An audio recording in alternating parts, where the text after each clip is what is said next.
نحمده ونصلي على رسوله الكريم اما بعد فاعوذ بالله من الشیطان الرجیم بسم اللہ الرحمن الرحیم۔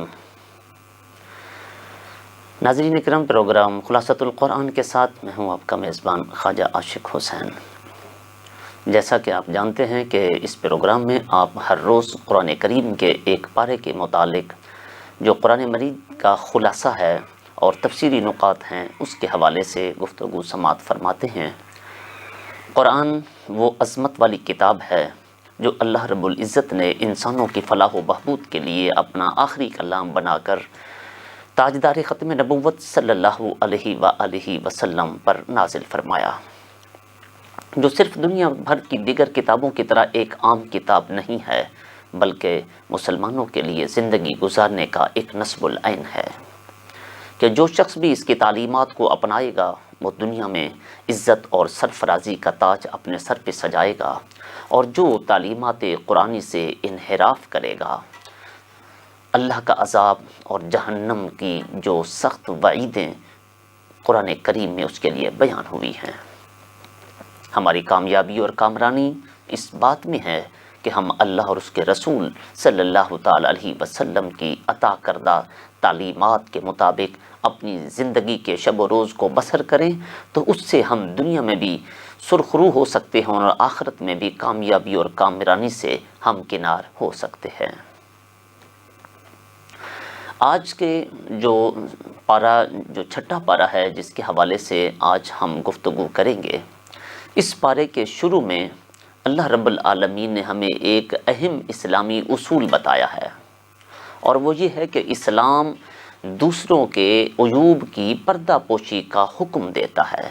کہ اگر کسی کا کوئی عیب آپ کو نظر آ جائے تو یہ نہیں ہے اس کا ڈھنڈورا پیٹ دیا جائے، اس کی برائی کی تشہیر کی جائے۔ اللہ رب العالمین اس کو پسند نہیں فرماتا، اس سے منع کیا گیا،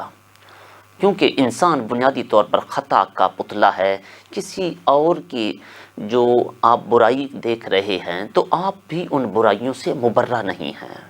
ہر شخص میں کچھ خوبیاں بھی ہوتی ہیں، کچھ خامیاں بھی ہوتی ہیں، تو اس لیے کسی کی اگر عیب کی بات پتہ چل جائے اس کا ڈھنڈورا نہ پیٹا جائے، اگر مناسب ہو تو اس کو تنہائی میں اس کو سمجھا دیا جائے۔ ایک بزرگ کا قول ہے کہ جس نے تنہائی میں اپنے بھائی کو سمجھایا گویا اس نے اس کو زینت بخشی، اور جس نے کسی مجمع کے سامنے برملا اس کو سمجھایا گویا اس نے اسے رسوا کیا۔ اب یہ بات بھی ذہن نشین رہنی چاہیے کہ قرآن کریم میں مظلوم کو داد رسی کے لیے ظالم کے خلاف آواز بلند کرنے کی اجازت دی گئی ہے۔ عنقریب مظلوم کی فریاد رسی ہوگی، اللہ نے یہ بھی وعدہ فرمایا ہے، اور ظالم کو اپنے ظلم کی سزا مل کر رہے گی۔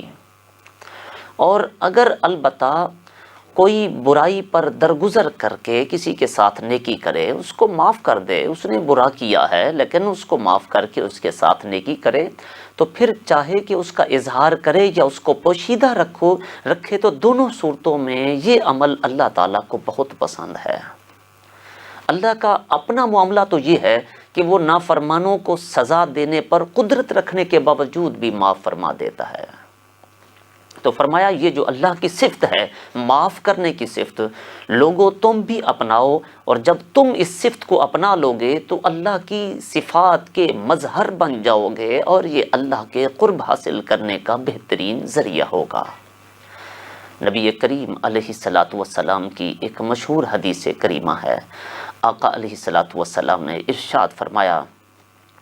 کہ جو شخص کسی کو اللہ کی رضا کے لیے معاف کر دیتا ہے اس کی عزت میں کوئی کمی نہیں آتی۔ اور دوسری چیز سرکار دو عالم صلی اللہ علیہ وسلم نے جس کی ضمانت دی ہے، فرمایا کہ جو شخص سوال کا اپنے لیے دروازہ کھول لیتا ہے، لوگوں کے آگے دست سوال دراز کرتا ہے، لوگوں سے مانگنا شروع کر دیتا ہے، تو اللہ تعالیٰ اس پر محتاجی کو مسلط فرما دیتا ہے، اس کی حاجتیں پھر کبھی پوری نہیں ہوتی۔ اور تیسری چیز آقا علیہ الصلوۃ والسلام نے جس کی ضمانت دی، فرمایا ما نقصت مال عبد من صدقہ، کہ صدقہ کرنے سے آدمی کا مال کبھی ختم نہیں ہوتا۔ تو یہ تین چیزیں اس کی ضمانت جو ہے وہ میری نہیں ہے بلکہ پیارے مصطفیٰ علیہ الصلوۃ والسلام نے خود دی ہے۔ تو قرآن کریم میں معاف کرنے کے عمل کو جو ہے وہ اختیار کرنے کی تلقین کی گئی ہے۔ آگے قرآن کریم کی آیت نمبر 149 سے ایمان بالرسالت کے حوالے سے بڑی مارکۃ الآیات جو ہے ان کی جو ہے اللہ تعالیٰ نے ایک بڑی صریح بات کو بیان کیا ہے۔ فرمایا کہ جو لوگ اللہ کو مانیں اور اس کے رسول کا انکار کریں، یا کچھ رسولوں کو مانیں اور کچھ کا انکار کریں، تو وہ پکے کافر ہیں اور وہ ذلت آمیز عذاب کے مستحق ہیں۔ اور جو لوگ اللہ اور اس کے تمام رسولوں کو تسلیم کریں وہی کامل ایمان والے ہیں اور وہی قیامت کے دن اجر اور ثواب کے مستحق ہیں۔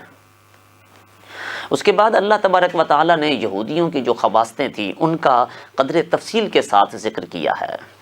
کہ مدینہ کے یہودیوں نے حضور اکرم صلی اللہ علیہ وسلم سے کہا تھا کہ ہم آپ پر اس وقت ایمان لائیں گے جب آپ ہمارے نام پر اللہ تعالیٰ سے ایک خط لے کر آئیں۔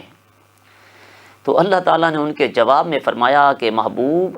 آپ اس قسم کے بے جا مطالبات سے دل برداشتہ نہ ہوں، آپ رنجیدہ خاطر نہ ہوں، بلکہ ان کے جو آبا و اجداد تھے انہوں نے بھی حضرت موسیٰ علیہ السلام سے اس سے بھی بڑا مطالبہ کیا تھا۔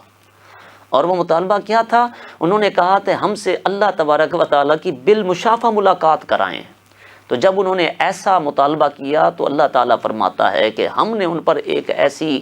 خوفناک آواز، ایک کڑک گرجدار قسم کی آئی جس کی وجہ سے سب کے سب لوگ تباہ و برباد ہو گئے۔ تو موسیٰ علیہ السلام کو ہم نے واضح دلائل اور معجزات عطا کیے تھے، مگر اس کے باوجود بھی یہ لوگ بچھڑے کی پرستش میں مبتلا ہو گئے، اس کی پوجا کرنے لگ گئے۔ پھر اللہ تعالیٰ نے ان کے سروں پر کوہ طور کو معلق کر کے ایسے لگا کہ جیسے پہاڑ ابھی گرتا ہے ان کے نیچے، اور پھر ان سے عہد لیا، یہ وعدہ لیا، اور ان سے پھر بتایا گیا کہ تم اپنے رب سے جو ہے وہ روگردانی نہیں کرو گے۔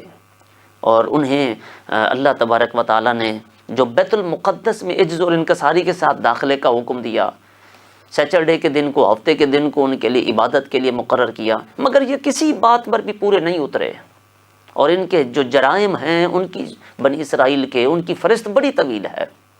اللہ تعالیٰ فرماتا ہے ان کی نازیبہ حرکات کی بنا پر اللہ نے ان کے دلوں پر ایسی مہر لگا دی، ایسا ٹھپا لگا دیا کہ اب یہ ایمان لا ہی نہیں سکتے۔ انہوں نے حضرت عیسیٰ علیہ السلام کے قتل کا دعویٰ کیا، جبکہ یہ حضرت عیسیٰ علیہ السلام کو قتل کرنے یا سولی پر چڑھانے میں کامیاب نہیں ہو سکے، بلکہ انہوں نے ان کی شبیہ حضرت عیسیٰ علیہ السلام کی شبیہ کے اندر کسی دوسرے کو پھانسی پہ لٹکا دیا، اور عیسیٰ علیہ السلام کو تو اللہ تعالیٰ نے آسمانوں پر زندہ اٹھا لیا، اور وہ قرب قیامت میں زمین پر دوبارہ تشریف لائیں گے، اور تمام اہل ایمان اور پر ایمان لائیں گے۔ ایمان کو ظاہر کرنے والے جو ہے وہ سرخرو ہوں گے، اور ایمان کو چھپانے والے نقصان اٹھائیں گے۔ اگلی آیت نمبر 160 میں اللہ تبارک و تعالیٰ نے بتایا کہ یہودیوں کی یہ جو ظالمانہ حرکتیں ہیں، اس بنا پر پاکیزہ اور حلال چیزوں کو ان پر حرام کر دیا گیا۔ منع کرنے کے باوجود بھی یہ سود کھانے لگے، لوگوں کا مال ناجائز طریقے سے ہڑپ کر جانے کی وجہ سے ان کے لیے دردناک عذاب تیار کیا گیا۔ لیکن ان میں ایسے فرمایا کچھ لوگ ایسے اعتدال پسند بھی ہیں جو علم و فضل والے ہیں، جو علم حقیقت کی گہرائیوں تک رسائی رکھتے ہیں۔ یہ اس علم کی صداقت کا فیض ہے کہ وہ اللہ پر، اس کے نازل کردہ کلام پر اور آخرت پر ایمان لاتے ہوئے اسلام کو قبول کر کے نماز اور زکوٰۃ کی بھی پابندی کرتے ہیں، اور ان کے لیے بشارت ہے کہ اللہ رب العالمین ان قریب ان کو جو ہے ایسے شاندار بدلے سے نوازے گا جو جنت کی صورت میں ہوگا۔ اور پھر اختصار کے ساتھ اللہ تعالیٰ نے انبیاء کرام علیہم الرضوان کا جو ہے وہ تذکرہ فرمایا ہے کہ ہم نے نوح علیہ السلام، ابراہیم علیہ السلام، اسماعیل علیہ السلام، اسحاق، حضرت یعقوب، حضرت ایوب، حضرت عیسیٰ، حضرت یونس، حضرت ہارون، حضرت سلیمان علیہ السلام کو نبی بنایا۔ اور ایمان بالرسالت کا مقصد ہے کہ لوگوں پر اتمام حجت فرمائی جائے، کہ رسول بشارت دینے کے لیے آتا ہے جنت کی، اور دوزخ سے خبردار کرنے والے تھے۔ انہوں نے لوگوں کو بتایا کہ اللہ کے احکامات کیا ہیں، اور ان احکامات پر عمل کرنے والے کا جو خوبصورت انجام ہے وہ کیا ہوگا، اور ان احکامات سے روگردانے کی سزا کیا ہوگی۔ ان سب کا مقصد یہ تھا کہ قیامت کے دن لوگوں کے پاس اللہ کے سامنے اپنی بے عملی کا کوئی جواز نہ رہے، اپنی حجت تمام ہو جائے کہ یا اللہ کے سامنے رسول بھی کہہ سکیں کہ ہم نے تیرا سارا پیغام، تیرا دین ان لوگوں کے سامنے رکھ دیا تھا، اور پوری ایمانداری کے ساتھ تیرا جو ہے وہ پیغام ان لوگوں کو پہنچا دیا تھا۔ اس کے باوجود یہ جو بے عملی ہے ان کی اپنی ذاتی شاخسانہ ہے، ہم نے تیرے پیغام کو پہنچانے میں کوئی کمی کوتاہی نہیں رہنے دی تھی۔ یوں ہی آپ کو بھی نبی کریم علیہ الصلوۃ والسلام کو فرمایا انہی انبیاء کی طرح نبی برحق بنایا گیا، اور اگر آپ کی نبوت کی گواہی یہودی دینے کے لیے تیار نہیں ہے تو اس سے کوئی فرق نہیں پڑتا، فرمایا اللہ تعالیٰ اور فرشتے جو ہے اس کی گواہی کے لیے کافی ہے۔ آیت نمبر 170 میں کل عالم انسانیت کو دعوت عام دی جا رہی ہے کہ ان کی بھلائی اسی میں ہے کہ وہ رسول برحق حضرت محمد مصطفیٰ صلی اللہ تعالی علیہ وسلم پر ایمان لائیں اور ان کی غلامی کا کلاوہ اپنے گلے میں ڈال لیں۔ اور پھر بڑے پرجلال انداز میں اللہ رب العالمین نے آگے فرمایا کہ اگر انہوں نے ایسا نہیں کیا تو جان لیں کہ آسمانوں اور زمین کا اقتدار اللہ ہی کے پاس ہے، اس کی نافرمانی کر کے ان کو سخت سزا مل سکتی ہے، لہٰذا اس لیے اللہ کی نافرمانی سے باز آ جائیں۔ اس کے بعد قرآن کریم کا جو روح سخن ہے وہ عیسائیوں کی طرف ہو گیا۔ فرمایا دین میں مبالغہ آمیزی نہ کیا کرو، ادب اور احترام کے جذبات کو اپنی حدود میں رکھنا چاہیے۔ حضرت عیسیٰ علیہ الصلوۃ والسلام کو خدا کہنا یا اللہ کا بیٹا کہنا یہ کوئی دینداری نہیں ہے۔ عیسیٰ علیہ الصلوۃ والسلام یا اللہ کے مقرب فرشتوں نے اللہ کا بندہ کہلانے میں کبھی کسی قسم کا عار محسوس نہیں کیا۔ معبود تو وہ ایک ہی ہے، وہ رب ہے، وہ اللہ ہے، وہ اولاد سے پاک ہے۔ اس کے ہاں جو قرب کا معیار ہے وہ اعمال ہیں۔ جو ایمان اور اعمال صالحہ کرے گا اسے پورا پورا اجر و ثواب ملے گا، اور اللہ اپنی نافرمانی سے اضافی جزا دے گا، اور بندگی سے شرم محسوس کرنے والے جو متکبرین ہوں گے ان کو دردناک عذاب دیا جائے گا، اور پھر اللہ کی گرفت سے انہیں بچانے والا اور کوئی نہیں ہوگا۔ لہٰذا عیسائیوں کی خیر بھی اسی میں ہے کہ گمراہ کن نظریات سے، افکار سے، تصورات سے باز آ جائیں اور اللہ رب العالمین کی خالص توحید اختیار کر لیں۔ اور آگے آیت نمبر 174 سے ایک بار پھر اللہ تعالیٰ نے پوری انسانیت کو دعوت دی کہ تمہارے پاس قرآن کریم کی صورت میں حق کی دلیل اور ہدایت کی واضح روشنی آ چکی ہے، اس کے باوجود بھی اب جو لوگ اللہ پر ایمان لائیں اور قرآن حکیم سے اب جو چمٹ جائیں تو اللہ رب العالمین انہیں اپنی رحمت میں داخل فرمائے گا، اپنے فضل سے مالا مال کرے گا، اور اپنی طرف جو ہے وہ سیدھے راستے کی ہدایت دے گا۔ قرآن سے چمٹنے سے مراد یہ ہے کہ محض زبانی اقرار نہیں بلکہ دل سے یقین رکھنا چاہیے کہ یہ اللہ کا کلام ہے، اس کی باقاعدہ تلاوت کی جائے، اس کو سمجھا جائے، اس کے انفرادی احکام پر عمل پیرا ہوا جائے، اور اس کے اجتماعی جو احکامات ہیں اس کو نافذ کرنے کی کوشش کی جائے، اور قرآن کی جو تعلیمات ہیں اس کا پیغام ہے اس کو عام کیا جائے۔ تو یہی جو اللہ رب العالمین کی قرآن کریم نازل کرنے کا مقصد تھا، اور اسی چیز کے پیش نظر ہی یہ جو پروگرام کا سلسلہ شروع کیا ہے وہ بھی اسی سلسلے کی ایک کڑی ہے تاکہ تعلیمات قرآن اور پیغام قرآن کو سمجھا جا سکے۔ سورہ نساء کی آخری آیت میں وراثت کا ایک مسئلہ بیان ہوا ہے کہ اگر کوئی شخص فوت ہو جائے اور اس کے ماں باپ بھی زندہ نہ ہوں اور کوئی اولاد بھی نہ ہو تو اسے شریعت کی اصطلاح میں کلالہ کہتے ہیں، اور اس کی ایک حقیقی یا باپ کی طرف سے کوئی بہن ہو تو اس بہن کو کل ترکے کا آدھا مال ملے گا۔ اگر وہ بہن فوت ہو جائے تو وہ بھی لا ولد ہو، اور وہ بھی لا ولد ہو یعنی اس کی کوئی اولاد نہ ہو، تو یہ شخص اس کے پورے ترکے کا وارث ہوگا۔ اور اگر اس کی 2 یا 2 سے زائد بہنیں ہوں اور انہیں کل ترکے کا 2/3 ملے گا، اور اگر اس شخص کے ورثاء میں سے کوئی حقیقی ہو یا باپ کی طرف سے کوئی بہن بھائی ہوں تو ان میں پورا ترکہ تقسیم ہوگا، اور ہر بھائی کو بہن سے دگنا حصہ ملے گا، جس طرح کے عام حالات میں ملتا ہے۔ چونکہ اللہ تعالیٰ ضلالت و گمراہی سے بچانا چاہتا ہے، اس لیے وہ ان مالی معاملات کو بھی بالکل کھول کر بیان فرماتا ہے۔ اس مسئلے کے یعنی آیت کلالہ اس کو بھی کہا جاتا ہے۔ اس کے ساتھ ہی سورہ نساء جو ہے وہ اختتام پذیر ہوتی ہے، اور سورہ مائدہ اس کے بعد جو ہے وہ سٹارٹ ہوتی ہے۔ یہ سورت جو ہے وہ مدنی ہے، اور چونکہ اس میں مائدہ کا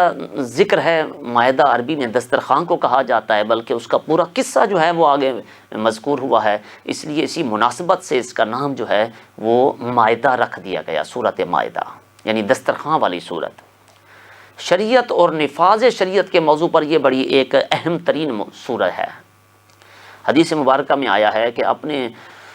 مردوں کو تم سورۃ مائدہ سکھاؤ اور خواتین کو سورہ نور کی تعلیم دو اور ان کے مسائل سکھاؤ۔ تو اس سورت میں حلال اور حرام کے متعدد جو ہے وہ احکام اور بیان کیے گئے ہیں، اور ساتھ ہی 3 خاص قسم جو واقعات ہیں وہ بھی بیان کیے گئے ہیں۔ اس سورت کی ایک خاص بات یہ بھی ہے کہ اس میں وہ آیت بھی ہے جو حجۃ الوداع کے موقع پر نازل ہوئی، جس میں تکمیل دین کا اعلان ہوا، اور یہ وہ آیت ہے جس کے بارے میں ایک یہودی نے حضرت عمر فاروق رضی اللہ تعالی عنہ سے کہا تھا کہ اے امیر المومنین، اگر یہ آیت ہمارے اوپر نازل ہوتی تو ہم اس دن کو یوم عید قرار دیتے۔ تو آپ نے فرمایا میں اس دن کو بھی جانتا ہوں اور اس گھڑی کو بھی جانتا ہوں جب رسول اللہ صلی اللہ تعالی علیہ وسلم پر یہ آیت نازل ہوئی، وہ عرفہ کی شام اور جمعہ کا دن تھا، گویا اس دن ہماری 2 عیدیں تھیں۔ یعنی اس کا مطلب یہ بھی ہے کہ جمعہ کا دن بھی ایک عید ہے، اور عرفے کا دن جو ہے وہ شام تھا، یعنی عید کی جو ہے وہ رات تھی۔ اب جو لوگ یہ کہتے ہیں کہ عید اسلام میں صرف 2 ہی ہیں، یہ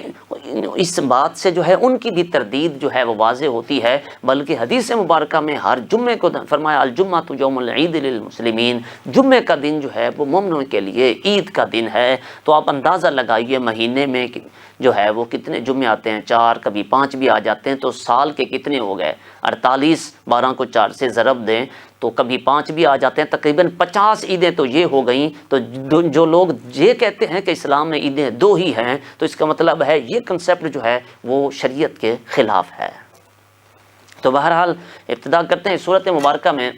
ابتدا ہر قسم کے جو ہے عہد اور وعدے جو ہے وہ پورا کرنے کی پاسداری کے حکم کے ساتھ جو ہے وہ آغاز ہوا ہے، اور اللہ تعالیٰ نے فرمایا خواہ وہ عہد تمہارا کسی بندے کے ساتھ ہو یا وہ بندے اور رب کے درمیان ہو، تو یا ایک انسان کا دوسرے انسان کے مابین ہو، یعنی چاہے کلمہ شہادت پڑھنے کی وجہ سے ایمانی بنیادوں پر جو ذمہ داریاں عائد ہوتی ہیں وہ بھی پوری کریں، انہیں بھی نبھانے کا حکم ہے۔ یعنی یہ آیت ان احکام کو بھی شامل ہے جو اللہ نے بندوں پر فرض کیے ہیں۔ اس میں آپ کسی سے جو ہے وہ خرید و فروخت کرتے ہیں، کسی کاروبار میں شرکت کرتے ہیں، اجارہ ہے، نکاح کرتے ہیں، اور اس قسم کے جو باقی آپ کسی سے عقد کرتے ہیں، کسی سے وعدہ معاہدہ کرتے ہیں، اس سے یہ ساری چیزیں شامل ہیں۔ اور اس سے یہ بھی ظاہر ہوتا ہے کہ اسلام نے کسی عقد کو، کسی وعدے کو کتنی اہمیت دی ہے۔ ایک موقع پر مسلمانوں کے کچھ جانور جو ہے وہ کافروں نے چھین لیے، اور احرام باندھ کر وہ بیت اللہ کی طرف عمرہ کے لیے چل دیے۔ مسلمانوں نے ان پر حملہ کرنے کے لیے سوچا کہ ان پر حملہ کر کے اپنے جانور جو ہے وہ واپس لے لیتے ہیں، یہ ارادہ ہی کیا تو اللہ تعالیٰ نے یہ آیت کریمہ نازل فرما دی۔ فرمایا حالت احرام میں کسی پر حملہ در حقیقت شاعر اللہ کی توہین ہے۔ کسی کی بھی دشمنی اس حد تک تمہیں نہیں پہنچا دے، اس حد تک تجاوز جو ہے وہ درست نہیں ہے کہ تم ظلم اور زیادتی پر اتر آؤ۔ تمہیں تو نیک کام ایک دوسرے سے تعاون کرنا چاہیے اور برائی کے کاموں میں تعاون نہیں کرنا چاہیے۔ تعاونوا بالبر والتقوی ولا تعاونوا بالاثم والعدوان۔ اور پھر اس کے بعد جو ہے اللہ تبارک و تعالیٰ نے کھانے پینے کی بہت ساری ایسی چیزوں کی حرمت کا اعلان کیا کہ جنہیں زمانہ جاہلیت میں حلال سمجھا جاتا تھا، کیونکہ ان چیزوں کے کھانے سے صحت پر اور جسم پر جو ہے وہ نقصان ظاہر ہوتا ہے، فکر اور نظر اور دین بھی خراب ہوتا ہے، اخلاق بھی خراب ہوتے ہیں۔ مثلا مردار یا بہنے والا خون یا خنزیر کا گوشت، اور وہ جانور جسے ذبح کرتے وقت غیر اللہ کا نام لیا گیا ہو یا غیر اللہ کے نام پر ذبح کیا گیا ہو تو وہ بھی حرام ہوگا۔ البتہ اضطرار کی صورت میں کوئی ایسی مجبوری آ جائے جس کی جان پر بن جائے اور کوئی چارہ نہ ہو، مر رہا ہو، سوائے حرام کے اور کچھ موجود نہیں ہے، تو پھر شریعت یہ کہتی ہے کہ مرو نہ، جان بچانے کی حد تک اتنا کھا لینا جائز ہے شرعی طور پر جس سے تمہاری جان بچ سکتی ہے، ورنہ اس کے علاوہ حرام کھانے کی کوئی گنجائش شریعت میں موجود نہیں ہے۔ آج ہم بڑے نمازی بھی ہوتے ہیں، بڑے لوگوں کا مال کھا کے حج بھی کر رہے ہوتے ہیں، عمرے بھی کر رہے ہوتے ہیں، جناب خیراتیں بھی چلا رہے ہیں، سبیلیں بھی چلا رہے ہوتے ہیں، بڑے نمازی ہوتے ہیں، مگر حلال نہیں ہوتے، ساتھ سود کا کاروبار بھی کر رہے ہوتے ہیں، ملاوٹ بھی کر رہے ہوتے ہیں، ناجائز منافع خوری بھی کر رہے ہوتے ہیں۔ اصل میں یہ غلط فہمی ہمارے ذہن میں یہ کنسیپٹ جو ہے پیدا ہو گیا، کچھ لوگوں نے سمجھا کہ دین فقط نماز روزے کا نام ہے جو مسجد تک محدود ہے۔ نہیں، بلکہ دین جو ہے حقیقت میں شریعت مطہرہ ہماری زندگی گزارنے کا ایک انسائکلوپیڈیا ہے، لائف گزارنے کا ہمارا ایک نصب العین دیتی ہے کہ دیکھو تم نے کاروبار کرنا ہے تو اس انداز سے کرنا ہے، نکاح کرنا ہے تو اس انداز سے کرنا ہے، تم نے جو باقی لوگوں کے ساتھ معاملات کرنے ہیں تو وہ بھی اسی دائرے میں رہ کے کرنے ہیں۔ حجۃ الوداع کے موقع پر دین اسلام کے مکمل اور اللہ کے پسندیدہ نظام حیات ہونے کا اعلان کیا گیا۔ جانوروں، پرندوں، چوپایوں، درندوں کی مدد سے شکار کے لیے جو اصول و ضوابط تھے کچھ وہ وضع کیے گئے، ان کا ذکر بھی آگے بیان کیا گیا ہے۔ اہل کتاب کے ذبیحے کا حکم ہے، ان کی خواتین سے نکاح کرنے کے جواز کا بیان ہے، اور پھر طہارت حاصل کرنے کے لیے وضو، تیمم کا طریقہ ہے۔ اس کے بعد بعض مسائل کا تذکرہ ہے۔ شرعی احکام میں آسانی اور سہولت کو مد نظر رکھنے کی اللہ تعالیٰ نے یہ بھی نوید سنائی ہے کہ احکام میں سختی نہ کرو، اللہ کی نعمتوں کا شکر ادا کرنے کی تلقین کی گئی ہے۔ حدیبیہ کے موقع پر کافروں نے حملہ آور ہونے کا پروگرام بنایا تو اللہ تعالیٰ نے انہیں مرعوب کر کے حملہ کرنے سے باز رکھا۔ اس انعام خداوندی کا شکر کرنے اور توکل کا اہتمام کرنے کی تلقین کی گئی ہے۔ تو اس کے بعد اللہ تبارک و تعالیٰ نے پھر اہل کتاب کا تذکرہ کیا ہے، اور اس ضمن میں جو دیگر مسائل تھے، فوجداری معاملات ہیں، اس کے لیے قانون سازی کی گئی۔ یہودیوں کو یاد کرایا گیا کہ ان کے آبا و اجداد کو جو ہے وہ عہد اور میثاق کا جو ہے وہ پابند بنایا گیا، ان کے 12 قبیلوں پر 12 نگران مقرر کیے گئے، مگر انہوں نے عہد شکنی کی جس کی وجہ سے وہ سنگ دل ہو گئے، تو اور ان کے کلام میں رد و بدل ہو گیا اور خیانت کے جرم میں مبتلا ہو گئے۔ عیسائیوں کو بھی عہد و پیمان کا پابند بنایا گیا، مگر وہ بھی عہد شکنی کے مرتکب ہوئے، جس کی نحوست اور برے اثرات نے ان کے اندر بغض اور عداوت کی بیماری پیدا کر دی۔ اور اہل کتاب سے خطاب ہے اس آیت مبارکہ میں، فرمایا کہ تمہارے پاس ہم نے اپنا رسول بھیج دیا جو تمہاری خیانتوں پر تمہیں مطلع کرتا ہے، اور نور ہدایت اور واضح کتاب قرآن مجید جو ہے وہ لے کر آیا ہے، اور اس کی اتباع سے تم جو ہے وہ سلامتی کے راستے پا سکتے ہو، اور کفر کی ظلمتوں سے نکل کر ایمان کی روشنی میں سیدھے راستے پر چل سکتے ہو۔ تو ناظرین کرام، اسی طرح قرآن کریم کی یہ آیات جو ہے وہ آگے جاری ہیں۔ اس کے بعد عیسائیوں کے جو من گھڑت عقیدے ہیں، عقیدہ تثلیث ہے، اس پر گرفت کی گئی، اور یہ جو کہتے تھے ہم اللہ کے محبوب ہیں، تو کہا گیا کہ اگر وہ اللہ کے بیٹے اور محبوب ہوتے تو اللہ انہیں عذاب میں کیوں مبتلا کرتا۔ موسیٰ علیہ السلام کا تذکرہ ہے، انہوں نے اپنی قوم کو جہاد کے لیے تیار کرتے ہوئے فرمایا کہ اللہ نے تمہیں مذہبی اور سیاسی قیادت کے منصب پر فائز کیا ہے، اور تمہارے خاندان میں نبی اور رسول اور بادشاہ پیدا کیے ہیں، تم بیت المقدس کو عمالقہ کے قبضے سے آزاد کرانے کے لیے تمہیں پیش رفت کرنی ہوگی۔ تو اللہ نے تمہیں فتح اور کامیابی سے ہمکنار کرنے کا وعدہ کر رکھا ہے، لیکن وہ لوگ اپنی بزدلی کی وجہ سے اور اپنی طبعی خواستوں کی وجہ سے جو ہے وہ وہ لوگ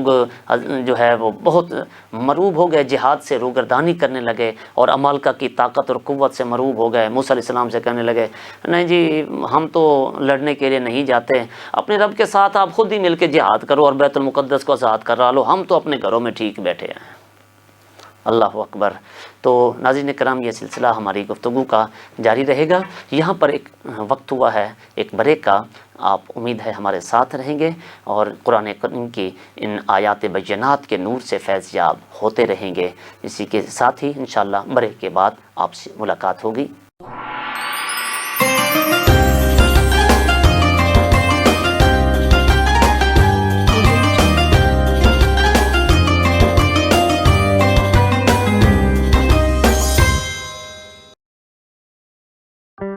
کورونا میں احتیاط کا سبھی بولتے ہیں، مگر مکمل احتیاط کوئی بھی نہیں کرتا۔ مکمل احتیاط کرے پلایا ڈس انفیکٹنٹ، جو صرف باہر سے نہیں اندر سے بھی کرے ڈس انفیکٹ۔ گھر، دفتر، مسجد، شاپنگ مالز، ہاسپٹلز، کسی بھی جگہ فروٹس، ویجیٹیبلز اور روزمرہ کے استعمال کی چیزوں کو کرے مکمل ڈس انفیکٹ۔ WHO کی ریکمینڈیشنز کے مطابق تیار کیا گیا اور پاکستان کی تمام مستند لیبارٹری سے سند یافتہ پلایا ڈس انفیکٹنٹ، جو کرے ہر طرح کے جرمز اور وائرسز کا 99.9% خاتمہ اور دے مکمل تحفظ۔ یہ ہوئی مکمل احتیاط کی بات۔ پلائر 1، 3، 5، 10 اور 30 لیٹر کی پیکنگ میں دستیاب ہے۔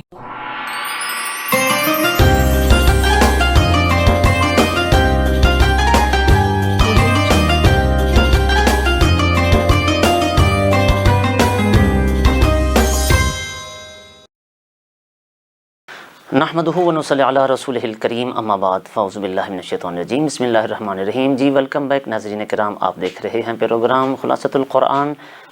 اور میں ہوں آپ کا میزبان خواجہ عاشق حسین۔ ناظرین کرام، بریک سے پہلے آج ہم ذکر کر رہے تھے چھٹے پارے قرآن کریم کی جو موضوعات ہیں اس کو ڈسکس کر رہے تھے، اس کے مضامین کا تبصرہ کیا جا رہا تھا۔ قرآن کریم کی اس سورہ مائدہ میں اللہ کریم جل جلالہ عما نوالہ نے حابیل اور قابیل کے جو قتل ناحق کا واقعہ ہے اس کو بھی بیان کیا ہے، اور فرمایا گیا کہ قتل ناحق ایسا بدترین جرم ہے کہ جس سے یہ کائنات میں ایسا جرم ہے جو سب سے پہلے رونما ہوا تھا۔ اللہ کریم نے واضح و نصیحت کرتے ہوئے فرمایا کہ یہ تم لوگ اس قتل ناحق سے بچے رہو۔ اللہ تعالیٰ نے حضرت آدم علیہ السلام کے ان دونوں بیٹوں کے باہمی اختلاف اور ان کی قربانی کا تذکرہ کر کے بتایا ہے کہ خیر و شر کی قوتیں روز اول سے ہی چل رہی ہیں اور آپس میں دست و گریباں ہیں، ہمیشہ سے نیکی اور بدی کی جنگ چلی آ رہی ہے اور قیامت تک جو ہے یہ جاری رہے گی۔ ہر دور میں اچھے اور برے لوگ موجود رہے ہیں اور ہمیشہ دست و گریباں رہے ہیں۔ انبیاء کرام کو دیکھ لیں تو ظاہر حضرت آدم علیہ السلام کے بیٹوں سے شروع ہوئی، جہاں موسیٰ علیہ السلام ہیں وہاں فرعون بھی ہے، حضور اکرم صلی اللہ علیہ وسلم ہے وہاں ابو جہل بھی ہے، ابو لہب بھی ہے، امام علی مقام امام حسین رضی اللہ تعالیٰ عنہ ہے تو وہاں یزید پلید بھی ہے۔ تو بہرحال اللہ تعالیٰ نے ان دونوں بیٹوں میں سے جو متقی تھا اس کی قربانی کو قبول کر لیا۔ اس سے یہ بھی معلوم ہوا کہ نفاذ شریعت کے لیے ایسے ہی لوگوں کی جد و جہد کامیاب ہوگی جو اپنی ذات میں متقی ہوں گے، یعنی اللہ تعالیٰ کی نافرمانی سے بچنے والے ہوں گے۔ اب دوسری بات یہ معلوم ہوئی اس آیت مبارکہ سے، اس واقعے سے، کہ قابیل جو ہے دنیا انسانیت کا پہلا قاتل ہے جس نے اپنی ضد اور عناد کی خاطر اپنے بھائی حابیل کو حسد کی وجہ سے قتل کر دیا۔ یعنی دنیا میں قیامت تک جتنے قتل ہوں گے ان کا گناہ قاتل کے ساتھ ساتھ اس قتل کی بنیاد ڈالنے والے پہلے قاتل قابیل کو بھی ملے گا، کیونکہ یہ اصول ہے، یہ ضابطہ ہے، جو نیکی کی بنیاد ڈالے گا، جس نے وہ کام شروع کیا اس کو بھی اجر اور ثواب ملے گا، من سن فی الاسلامی سنت حسنۃ، مسلم شریف کی حدیث مبارکہ ہے، جس نے اسلام میں کوئی اچھا طریقہ رائج کیا، اس کی بنیاد ڈالی، جتنے عمل کریں گے اس پہلے کو بھی اجر و ثواب ملے گا۔ جس نے کسی برائی کی بنیاد ڈالی ہے، جتنے لوگ اس پر عمل پیرا ہوں گے، اس پہلے جو ابتدا کرنے والا ہے اس کو بھی اس کا وبال شامل کیا جائے گا، اس وبال میں وہ بھی حصے دار ہوگا۔ تو بہرحال اس سے یہ بھی معلوم ہوا کہ دنیا میں پہلا قاتل قابیل ہے، جس نے حسد کی بنا پر کیا، حسد بھی پہلا گناہ ہوا، اور عورت جو ہے ان دونوں چیزوں میں قتل کی وجہ بنی، عورت کی ذات پر پہلا قتل ہوا۔ آگے بتایا گیا کہ حابیل نے قابیل کو اس ناحق قتل جیسے بدترین جرم سے روکنے کے لیے بڑی عمدہ واض و نصیحت کی، کہا کہ تم مجھے قتل کرنے کی کوشش کرو گے تو میں رد عمل میں ہرگز تمہیں قتل کرنے کے لیے کوئی ہاتھ نہیں بڑھاؤں گا، کیونکہ میں اللہ سے ڈرتا ہوں۔ سوچ لو، میرا جو ہے یہ ناحق قتل تمہارے جو ہے وہ گلے میں پڑے گا، تو مجھے ناحق قتل کر کے اس طرح میرے سارے گناہ اپنے کھاتے میں مت لو۔ مگر قابیل پر اس نصیحت کا کوئی اثر نہ ہوا، اور اس نے حابیل کو جو ہے وہ شہید کر کے گھاٹا اپنے کھاتے میں لے لیا۔ اب اس کی لاش کو، اپنے بھائی کی لاش کو لیے پھرتا تھا، اسے سمجھ نہیں آ رہی تھی کہ میں اس لاش کو کیا کروں۔ پھر اللہ تعالیٰ نے اس کو سکھانے کے لیے ایک کوے کو بھیجا۔ اس نے آ کے ایک دو کووں کی آپس میں لڑائی ہوئی، ایک نے دوسرے کو مار دیا، پھر اس نے زمین کو کھودا اور اس میں جو مردہ کوا تھا اس کو دفن کیا، اور اس کو بتلایا کہ اس طرح جو ہے وہ تم دفن کرو، اور اس کو سکھایا۔ تو پھر اس نے اپنے مرحوم بھائی کی لاش کو اس میں دفن کیا۔ تو اب یہ اس کو دیکھ کر یہ قابیل کو بھی بڑی ندامت و شرمندگی ہوئی کہ ہے افسوس، میں تو اس کوے سے بھی گیا گزرا نکلا، اتنی بات میری اپنی سمجھ میں نہیں آئی ہے۔ تو اس کے بعد اللہ تبارک و تعالیٰ نے انسانیت کے سب سے بڑے جرم، جس کو آج کل دہشت گردی ٹیررزم کہا جاتا ہے، اس کی حد کو اللہ تعالیٰ نے اللہ اور اس کے رسول کے خلاف جنگ قرار دیا، اور فرمایا کہ جو لوگ اللہ اور رسول کے خلاف جو ہے وہ جنگ کرتے ہیں اور زمین میں فساد پھیلاتے ہیں، ان کی یہی سزا ہے کہ ان کو چن چن کر قتل کیا جائے، یا ان کو سولی دے دی جائے، پھانسی پہ چڑھا دیا جائے، یا ان کی سزا یہ ہے کہ ان کے ایک طرف کا ہاتھ اور دوسری جانب کا پیر کاٹ دیا جائے، یا ان کو زمین سے نکال دیا جائے، یعنی قید کر دیا جائے، یا پھر فرمایا کہ یہ جو ہے ان کے لیے دنیا میں ذلت و رسوائی کا سبب ہے، اور آخرت کا عذاب جو ہے بھی بہت ہوگا، یہ ان کو دنیاوی سزا ہے۔ ساتھ ہی یہ ضابطہ بھی بیان کر دیا گیا کہ خبردار، انسانی جان اللہ کی نظر میں اتنی بڑی اہمیت کی حامل ہے کہ ایک انسان کا جس نے ناحق قتل کیا، گویا وہ پوری انسانیت کو ناحق قتل کرنے کے برابر گناہ ہے۔ اور جس نے من احیاہا فکانما احیا الناس جمیعا، جس نے کسی ایک انسان کی جان بچائی تو اس کا اجر و ثواب ایسا ہے جیسے پوری انسانیت کو اس نے بچایا ہو، اس کے برابر اجر و ثواب ہے۔ اہل ایمان کو اللہ تعالیٰ نے تقوی اور پرہیزگاری پر کاربند رہنے کی تلقین فرمائی، اللہ کا قرب حاصل کرنے کے لیے اعمال صالحہ کو وسیلہ بنانے کا، اور جہاد فی سبیل اللہ کو اختیار کرنے کا، اور اس سلسلے میں یہ اختیار کر کے اپنی آخرت کی فلاح اور کامیابی حاصل کرنے کی تعلیم دی۔ چور کا ہاتھ کاٹنے کا حکم دے کر چوری کے سد باب کا بھی اللہ تعالیٰ نے بہترین انتظام کیا ہے کہ ہاتھ کٹ جانے کے باوجود بھی اگر وہ چور پھر بھی اس جرم سے تائب نہ ہو، اور دوسرے چوروں کے لیے جو ہے وہ عبرت کا سامان تاکہ پیدا ہو جائے، اور یہ چیز جو ہے ملک کے امن اور اس کے تحفظ کا باعث ہوگا، لہٰذا انہیں ایسی سزا دینی ضروری ہے جس سے دوسروں کو عبرت حاصل ہو۔ دوسری مرتبہ چوری کرے تو پھر دوسرا ہاتھ کاٹ دیا جائے۔ اور یہاں یہ بات بھی ذہن نشین رکھنا از حد ضروری ہے کہ اسلام انسان کی جان اور عزت و مال کی حفاظت کو بڑی اہمیت دیتا ہے، بلکہ شریعت کے بنیادی مقاصد میں سے ایک بنیادی مقصد یہ ہے کہ ان کے لیے خطرہ بننے والوں کو ایسی عبرتناک سزائیں اسلام تجویز کرتا ہے کہ جس کا تصور کرتے ہی انسان کو جو ہے اس جرم سے ارتکاب کر دینا، اس کا تصور ہی کافی ہے۔ اور ایسے فتنوں کو تاکہ سر اٹھانے کا موقع نہ ملے جو اجتماعی امن کے لیے خطرہ کا ثابت ہوں۔ چند ہاتھ کٹنے سے لاکھوں انسانوں کو اگر امن اور سکون مل جاتا ہے تو یہ گھاٹے کا سودا نہیں ہے۔ آج دنیا جو جرائم کی کثرت کی وجہ سے جہنم کا نمونہ بن چکی ہے، چیخ چیخ کر اسلامی قوانین اور حدود کے نفاذ کی دعوت دے رہی ہے۔ یہاں وہ جو انسانیت کے علمبردار تنظیمیں جو سامنے آ جاتی ہیں ان کو نظر وہ جی نہیں جی انسانیت کے خلاف ہے، تو باقی انسانوں کے جو امن اور سکون غارت کیے ہوئے ہیں تو وہ انسان نہیں ہے۔ تو لہٰذا امن اور سکون کے لیے اسلامی حدوں کو نافذ کرنا انتہائی ضروری ہے۔ اگلی آیت میں بتایا گیا کہ یہودیوں کے بے جا اعتراضات کرنے سے نبی کریم علیہ الصلاۃ والسلام کچھ جو ہے وہ پریشان ہوئے، دل گرفتہ ہوئے، تو اللہ تبارک و تعالی نے فرمایا کہ ان کافروں اور یہودیوں کی نازیبہ حرکات سے آپ پریشان اور غمگین نہ ہوں، یہ لوگ عادی مجرم ہیں، یہ تو اللہ کے کلام میں تحریف کرتے ہیں، جھوٹ حرام خوری ان کی گھٹی میں داخل ہے، اور یہ ایسے لا علاج مریض ہو چکے ہیں کہ اللہ انہیں پاک و صاف کرنا ہی نہیں چاہتا۔ دنیا میں یہ ذلت اور آخرت میں اللہ کا عذاب جو ہے وہ ان کا مقدر بن چکا ہے۔ پھر آیت نمبر 45 میں اللہ تعالیٰ نے فوجداری کے قانون کو بیان کیا ہے کہ جان کے بدلے میں جان ہے، آنکھ کے بدلے میں آنکھ، کان کے بدلے میں کان، دانت کے بدلے میں دانت ہوگا۔ لیکن اگر کوئی فریق متاثر فریق جو ہے وہ درگزر اور معافی کا فیصلہ کرتا ہے تو اللہ تعالیٰ اس کے لیے گناہوں کی معافی کا وعدہ کر رہا ہے۔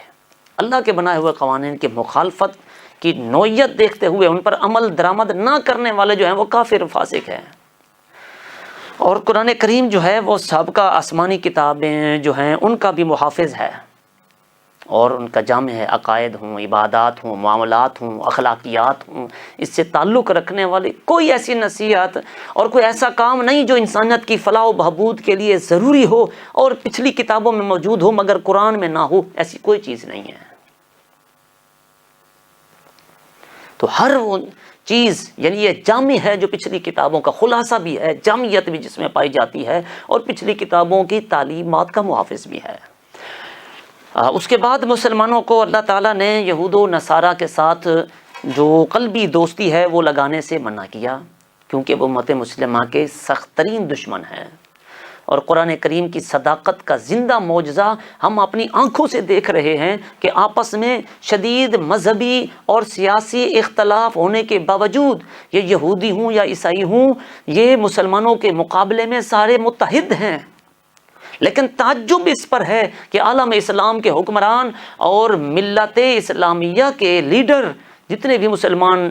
کنٹریز ہیں ان کے جو حکمران ہیں، ان کے جو لیڈر ہیں، قرآن کریم کی واضح ہدایات کے باوجود بھی وہ یہود و نصارہ کی جو ہے وہ دوستی کی پینگیں بڑھاتے ہیں، ان کے اشارے پر جو ہے وہ چلتے ہیں، مسلمانوں پر ظلم و ستم کے پہاڑ ڈھاتے ہیں۔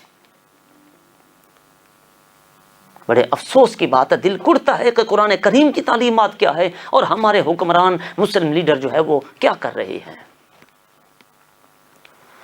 اللہ اکبر۔ قرآن کریم کہتا ہے کہ اگر کوئی اسلامی نظام حیات کو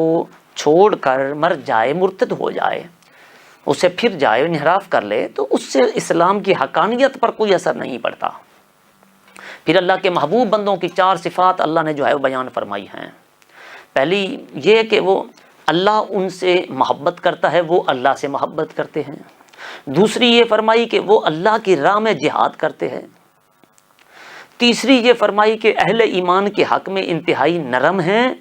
اور کافروں کے حوالے سے انتہائی سخت ہوتے ہیں۔ اور چوتھی یہ فرمائی کہ اللہ کی راہ میں جہاد کے حوالے سے کسی ملامت کرنے والے کی ملامت کو وہ خاطر میں نہیں لاتے۔ گویا اس آیہ کریمہ میں خبردار کیا گیا کہ اگر یہ صفات ہمارے اندر موجود ہیں تو ہم اللہ کے محبوب اور مطلوب بندے ہیں، اور اگر ایسا نہیں ہے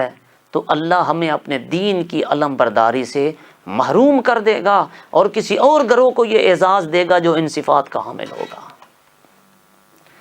تو اہل کتاب کو مسلمانوں سے دشمنی کی وجہ صرف ان کا اللہ پر ایمان اور آسمانی نظام پر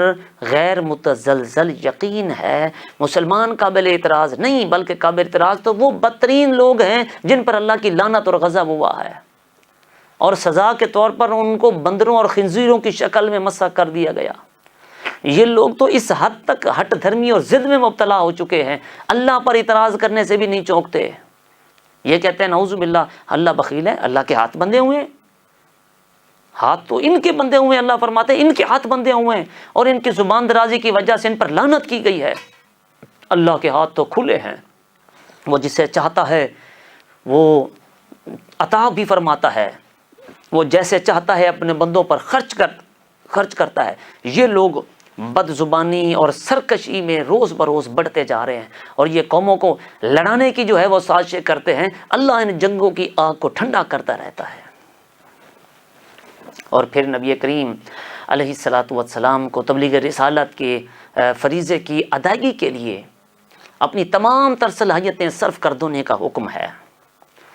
فرمایا کہ دشمنان اسلام سے تحفظ آپ کو اللہ تعالیٰ نے فراہم کر دیا۔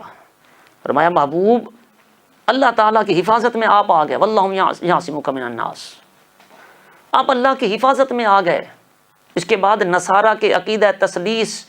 اور جو تین خداؤں کا جو عقیدہ رکھتے ہیں اس پر رد اللہ تعالیٰ نے فرمایا ہے۔ حضرت مریم علیہ السلام کی الوہیت کا بطلان واضح کر کے اللہ تعالیٰ نے فرمایا عیسیٰ علیہ السلام خدا کیسے ہو سکتے ہیں؟ وہ تو اپنی والدہ حضرت مریم کے ہاں پیدا ہوئے، اور وہ دونوں کھانے پینے کے محتاج ہیں۔ جو پیدا ہو وہ خدا نہیں ہو سکتا، جو کھانے پینے کا محتاج ہو وہ خدا کیسے ہو سکتا ہے؟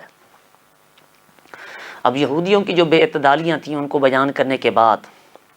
اللہ رب العزت نے فرمایا کہ مسلمانوں کے ساتھ سب سے زیادہ عداوت کرنے والے یہ یہود اور مشرکین ہیں، اور نصارہ میں عیسائیوں میں جو عالم ہیں اور راہب ہیں وہ تکبر نہیں کرتے، اس لیے کہ ان